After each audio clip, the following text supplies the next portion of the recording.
Bonjour Fred. Bonjour Thomas. Bonjour. Festival, Urban Art. Tu continues de nous faire partager ton univers artistique. On a chauffé un petit peu là, ça va. Ouais, voilà. Ouais. Et donc là, ça c'est paysage Nocturne, un peu hivernal, quelque chose comme ça. On est sur Terre, on est toujours sur la planète Terre. Pour C'est l'instant, ça. on est resté là, C'est ça. qu'avec des bombes. Voilà, Et puis quelques petits artifices qu'on va voir tout de suite. c'est l'intérêt. C'est parti. Alors, on va se lancer sur un paysage nocturne. Pour ça, on va d'abord sélectionner quelques bombes. On va partir sur des bleus. Et on va enrichir ça avec une toute petite pointe de rose et une toute petite pointe de mauve ou de violet. Tout en gardant, bien entendu, nos essentiels noir et blanc. Le support, ce sera une feuille de papier glacée qui va permettre à la peinture de rester en surface. On va superposer des couches et à l'aide de papier de magazine, glacé lui aussi, on va pouvoir aller rechercher la peinture. Pour l'accroche, on va avoir besoin de ruban. On va poser notre support sur le fond pour éviter qu'il ne bouge pendant l'opération. Et avant de fixer totalement nos rubans, on va les précoller sur le support pour enlever le surplus de colle, pour éviter qu'elle endommage notre feuille à son retrait.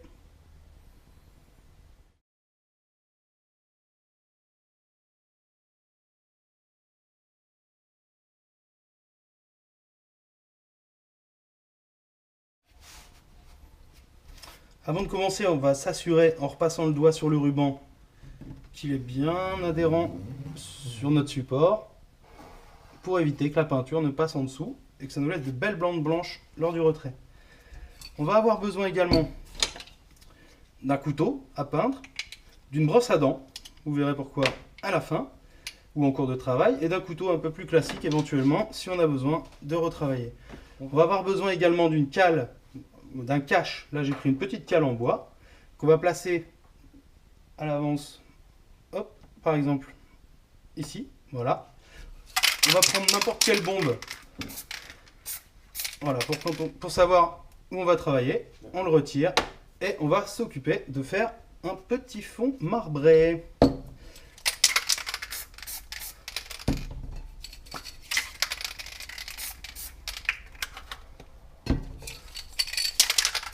Donc là, on met des petites couleurs de notre choix.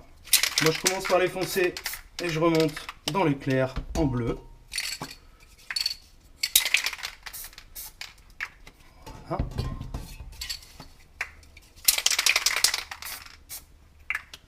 Tchouk, une petite pointe de blanc pour fignoler. On prend notre papier glacé de magazine qu'on froisse légèrement. On le pose sur cette superposition de couches. Voilà, on travaille un peu au doigt. On tourne légèrement le papier et on le retire délicatement. Ça nous donne ce petit effet multicolore marbré assez sympa qu'on peut venir retravailler s'il ne nous convient pas d'ailleurs. Toujours pareil, avec le doigt, on tourne légèrement et on retire. Tchac. Donc là, ça va nous donner notre base de couleur. Moi, je veux en faire une lune. Donc ce sera quand même quelque chose de beaucoup plus blanc, beaucoup plus discret et moins coloré. Mais on a une bonne base. Et on va venir éclaircir un peu tout ça. En choisissant un côté où la lumière se reflètera sur la lune et un côté beaucoup plus sombre, la face cachée de la lune en l'occurrence. Voilà, un côté assez blanc. On remonte un peu la bombe pour atténuer l'opacité. Voilà. Et de l'autre côté, on charge le même principe, mais en noir.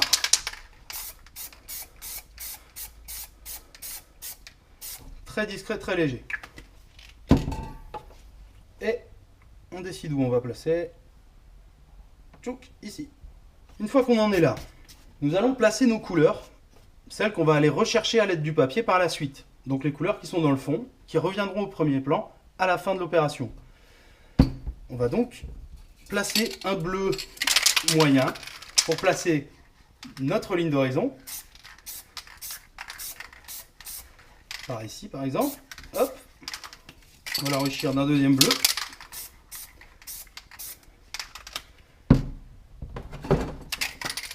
Ici, on placera de la végétation. Voilà, c'est symbolique, hein. Pour le moment c'est vraiment des couleurs de couverture. Et ici, avec un autre bleu, plutôt de l'eau. On laisse sécher quelques petites secondes. Là, on va s'occuper de notre espace. Donc la dominante c'est le noir bien entendu. Mais moi j'attaque surtout au bleu foncé. On fait le tour de notre cache. Hop. Et on remplit. De manière un peu aléatoire. Hein. Hop. Je vais y rajouter également, pour colorer un peu notre espace, une pointe de violet. Et une pointe de rose. On varie un peu, on trouve un bleu foncé mais pas trop. Rajouter quelques touches. Voilà. Et on finit au noir.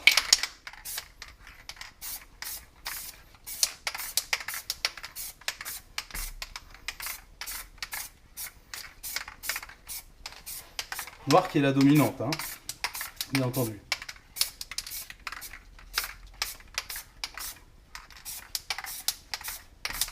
On peut couvrir les couleurs qu'on a posées pour le fond, il n'y a aucun problème. Bien au contraire. Je remets une petite touche de bleu foncé parce que j'ai mis un peu trop de noir. Hop, voilà. Et là-dessus, on prend un petit support jetable qu'on remplit de blanc. Hop, comme ceci. On prend notre brosse à dents. Et hop, on a notre voie lactée. Jamais trop, parce que ça vient vite, mais un tout petit peu, ça fait jamais de mal. De là, on va aller chercher directement notre skyline. Avec le doigt sur le papier, on dessine donc petit collage. On dessine donc des petites montagnes. Voilà. On va se dépêcher de venir rehausser au couteau à peindre. On enlève le cache. Hop. Et on voit que la lumière est de ce côté-là, donc on insiste un petit peu les blancs qu'on va les retrouver de notre papier.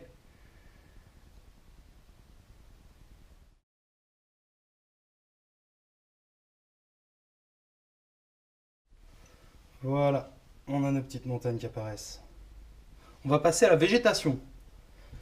On va utiliser donc quelque chose pour éviter de couvrir nos montagnes intempestivement avec la bombe qu'on utilise. Et on va remettre un petit volume de couleur. Bleu foncé et bleu France. Hop, même opération. Là, très froissé pour le coup, le papier, pour aller changer un petit peu l'effet. Et on tapote.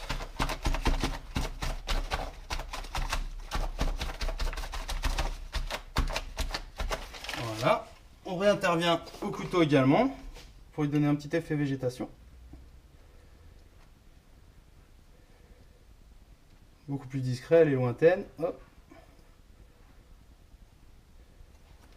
Moi j'utilise aussi l'autre pointe du couteau. Le manche. Voilà le manche. Qui n'est pas une pointe d'ailleurs, effectivement.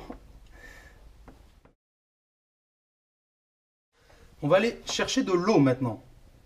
On a posé d'abord nos couleurs, donc assez clair. On va remettre une couche pour le remettre en humide. On va réutiliser notre petit cache qu'on va essayer de placer à la limite du bleu-violet, sans appuyer.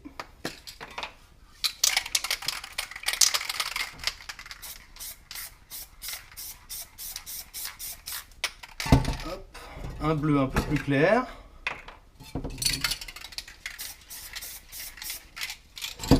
Un plus foncé sur les côtés. Et un blanc au milieu. Et on glisse tout ça.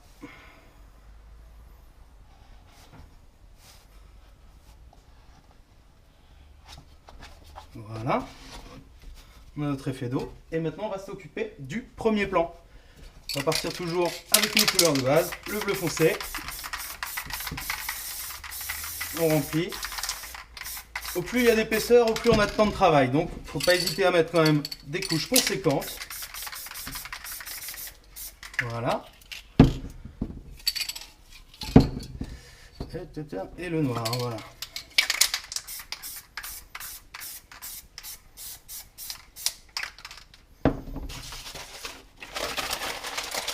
Puis là, pareil, on va aller dessiner notre premier plan dans la feuille avec le doigt. Et retirer. Voilà. On n'est pas content. On a encore une petite fenêtre d'intervention. Clac. Et là, pareil, on reprend son couteau de peintre et dans le sens de la lumière, on va aller rechercher un petit peu de clarté.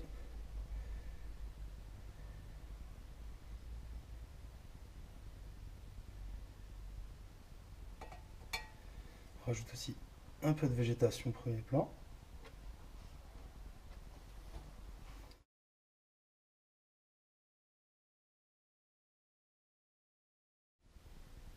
Pas hésiter à rajouter des tout petits détails. Hop. Et là, on va s'occuper de mettre une petite touche,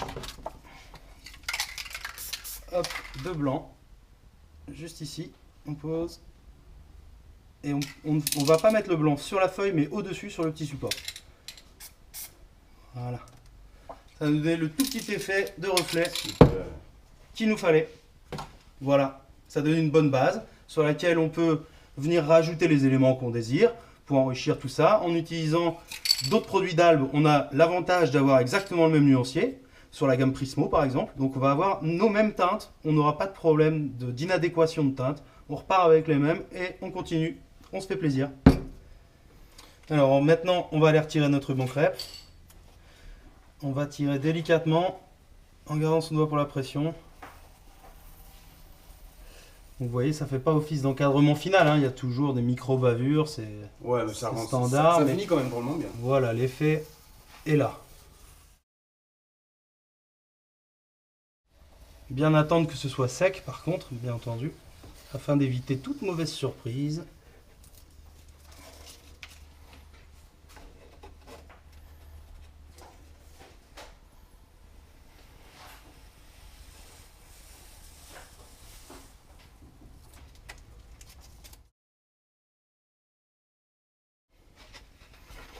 Super, Et voilà. super. J'ai rien à dire, j'ai rien à ajouter. C'est super. Il suffit de bien choisir ses couleurs et après se faire plaisir. Avec des effets, voilà, des petits trucs, des astuces qui vous dévoilent, ça c'est formidable. Allez, à vous maintenant.